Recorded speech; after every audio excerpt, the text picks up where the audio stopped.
sifat-sifat Allah, bukan lagi menyebut-nyebut, ya, menyatakan dalam bentuk aplikasi bahwa dia sebagai khalifah Tuhan. Jadi untuk bisa menyatakan 99 sifat Allah ini dengan benar harus membunuh dulu yang satu, ya.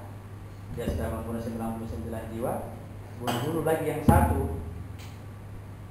Kambing yang satu itu serahkan juga kepadanya. Kalau dalam kisah perselisihannya Nabi Daud, serahkan itu kambing yang satu ekor itu kepada pemilik yang 99.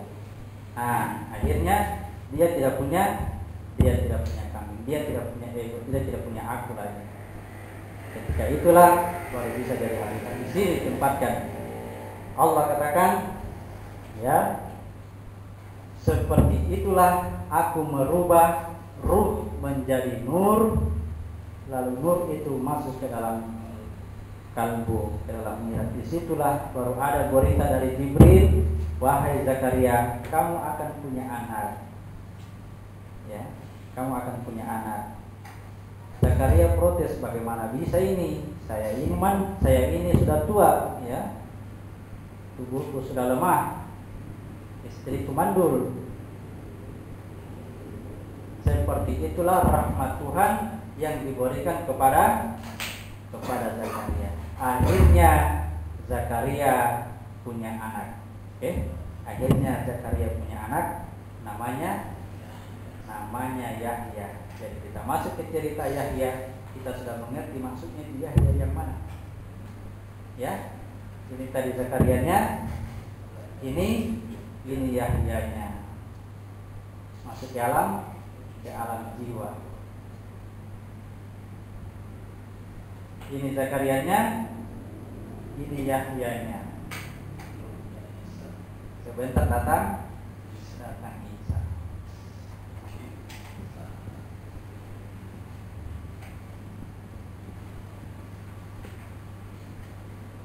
Mari kita lihat sebelum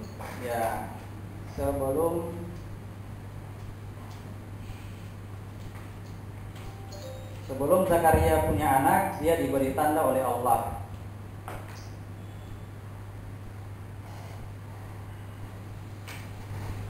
Surat 19 ayat 10, lanjut 19 ayat 10. Ayat 9 surat ayat 10.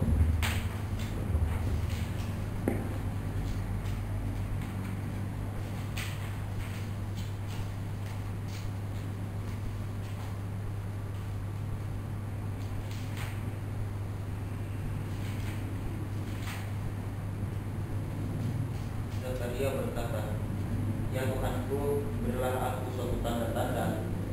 Tuhan berfirman, "Tanda bagimu ialah bahwa kamu tidak dapat bercakap-cakap dengan manusia selama 3 malam, padahal kamu sehat." Tanda bagi Zakaria untuk punya anak, dia tidak bisa bercakap-cakap selama 3. Perhatikan, ini wilayah siang, ya, ini wilayah siang, ini wilayah malam. Kamu tidak bisa bercakap-cakap selama 3 malam.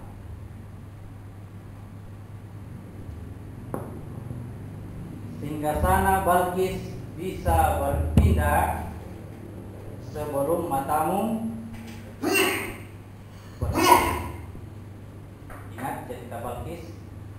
Sehingga sana Balqis bisa berpindah sebelum matamu mesti berpindah. Ini selesai perpindahan. Sebelum mata berkedip,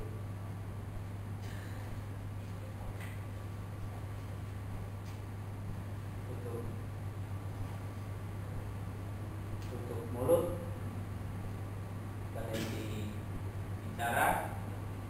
Ketika mulut tertutup,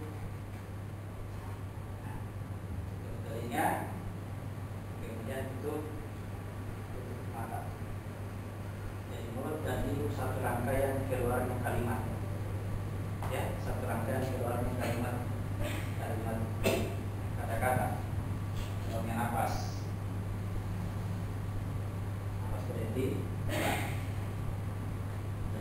tutup mata, itu tanda bahwa Zakaria akan mempunyai anak. Lagi-lagi saya katakan, jangan membuat gambar masuk ke wilayah ini dengan cara yang sudah disampaikan, ya. Ke bawah dulu dengan napas yang ada di situ kita bekerja, gerak dan baca, kemudian napas dihabiskan, kemudian menelan, dengan Nabi Daud menelan. Nah, dan menelan, ketika menelan itu tertutup satu telinga, lalu tutup mata. Jadi ya, untuk mendapatkan anak seperti itu yang dilakukan, ya. Hasilnya apa? Ketika sampai kepada inti kesadaran, akan menjadi orang-orang yang sadar. Sesungguhnya orang-orang yang sadar itu berkata, aku pembuat kerusakan. Kalau orang-orang yang tidak sadar apa? Sesungguhnya aku pelaku kebaikan. Nah, ulang lagi. Surat 2 ayat 11 dan 12.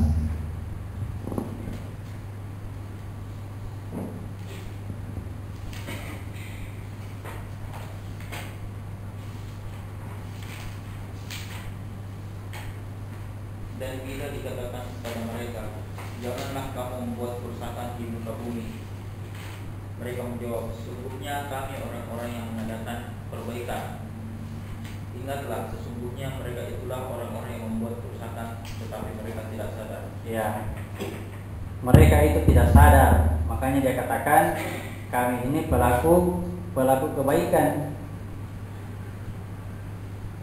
Seandainya dia sadar seperti Muhammad, dia tidak melakukan itu. Dia tidak mengatakan saya pelaku kebaikan, tetapi cukup dengan mohon ampun atas segala kesalahan 70 kali sampai 100 kali setiap hari. Jadi Muhammad itu bukan berhitung pahala, berapa lagi kebaikan yang saya lakukan hari ini. Wah, selalu menghisap diri dengan cara, ya Allah ampuni kesalahanku, ya Allah ampuni kesalahanku. Padahal Muhammad itu salah apa?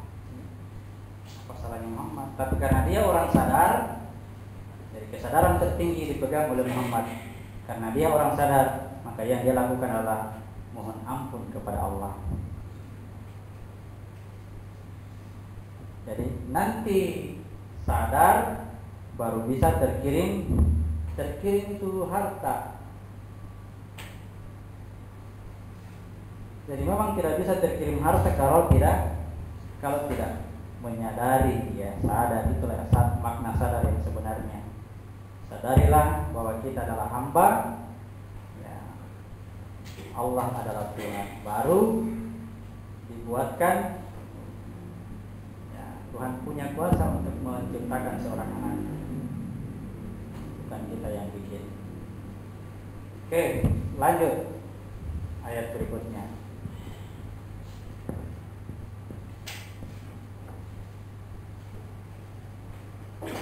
Maka ia keluar dari mihrab menuju kaumnya, lalu ia memberi isyarat kepada mereka, hendaklah kamu bertasbih di waktu pagi dan petang.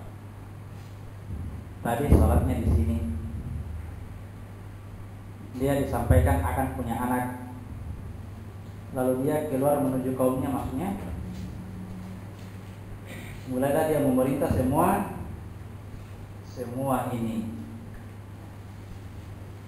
bertasbihlah pada pagi dan petang, nyatakanlah bahwa tiada Tuhan selain Allah. Bentuknya, ya, bekerja.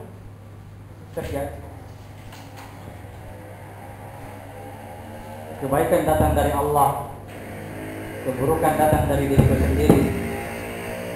Maknai kata-kata ini, ya, maknai. Jangan hanya diucapkan saja. Sebentar kita ditanya bagaimana ucapanmu tidak sesuai dengan kenyataannya.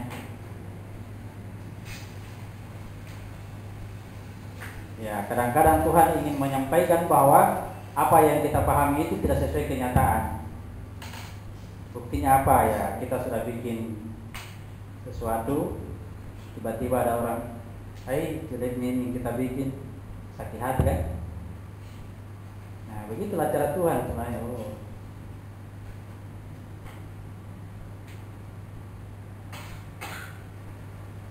Kalau masih ada sakit hati, ya berarti saya bekerja, saya menciptakan ini.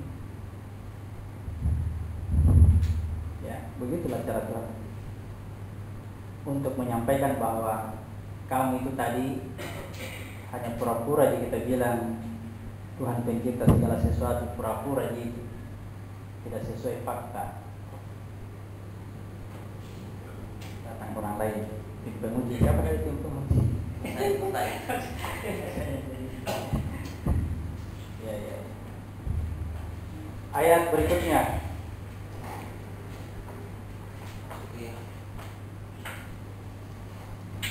Ayat ya, ambillah Alkitab itu dengan sungguh-sungguh, dan kami berikan kepadanya hikmah selagi ia masih kanak-kanak.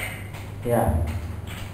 Jadi yang diberikan hikmah selagi masih kanak-kanak adalah Yahya. Ya. Yahya diberi hikmah selagi dia masih. Siapa itu hikmah? Ya. Ruh ada di dalamnya. Ya. Di dalam ini ada ruh. Terus diperintahkan kepadanya, "Wahai Yahya, ambillah kitab." Inilah kitabnya. Jadi Yahya ini ahli kitab.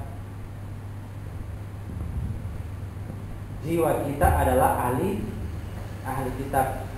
Bisa Yahudi, bisa Nasrani.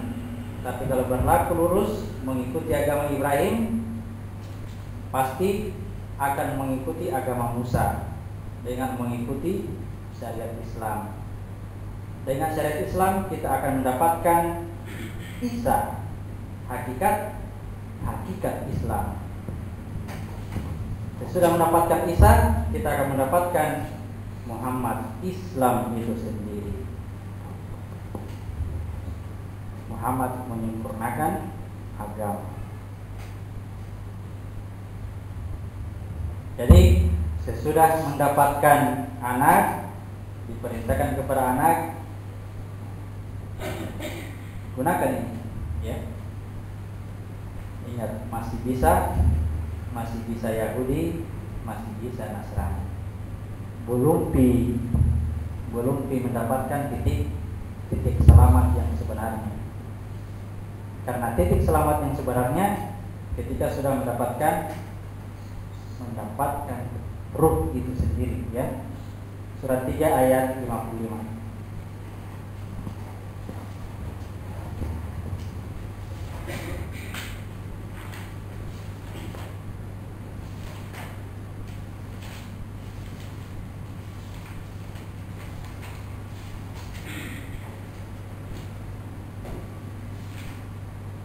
Ingatlah ketika Allah berfirman, "Hai Isa, sesungguhnya aku akan menyampaikan kamu kepada akhir ajalmu dan mengangkat kamu kepadaku serta membersihkan kamu dari orang-orang yang kafir dan menjadikan orang-orang yang mengikuti kamu di atas orang-orang yang kafir hingga hari kiamat.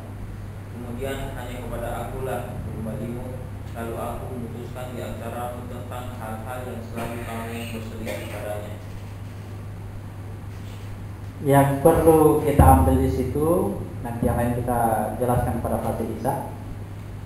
Aku akan menjadikan pengikutmu berada di atas orang-orang kafir hingga hari kiamat. Berarti tidak ada pengikut Isa yang kafir. Tidak ada pengikut Isa yang kafir. Kenapa? Karena pengikut Isa berada di atas orang-orang kafir. Oh, di bawahnya semua itu orang kafir. Pengikutnya Isa di atas semua. Kapan bisa menjadi pengikut Isa? Kalau sudah mendapatkan hakikat diri. Jadi ini tubuh, jiwa, ruh. Dalam ruh ada rahasia. Itulah Muhammad.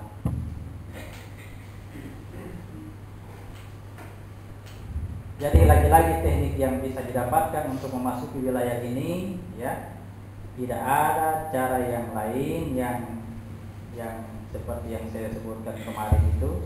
Meskipun berkumpul di sini, makna berkumpul itu dipraktekkan dari sulbi naik ke titik kesadaran. Itu terus yang dilakukan. Selalu begitu. Dengan cara beginilah akan terbentuk itu anak. Ini dipraktikkan dalam sholat. Sholat itu mencegah perbuatan keji dan mungkar. Kalau perbuatan keji berarti berbuat kerusakan, tercegah. Tidak akan melempar rumahnya orang, tidak akan mencuri, ya, tidak akan juga melempar tempat ibadahnya orang. Ketiga, perbuatan keji. Perbuatan mungkar adalah perbuatan baik tapi ingkar. Capekku saya tolong dia, saya sudah tolong dia tidak mau balas. Senyum saja tidak, berterima kasih tidak. Wah, ingkar namanya. Saya kira malam ini agak berat.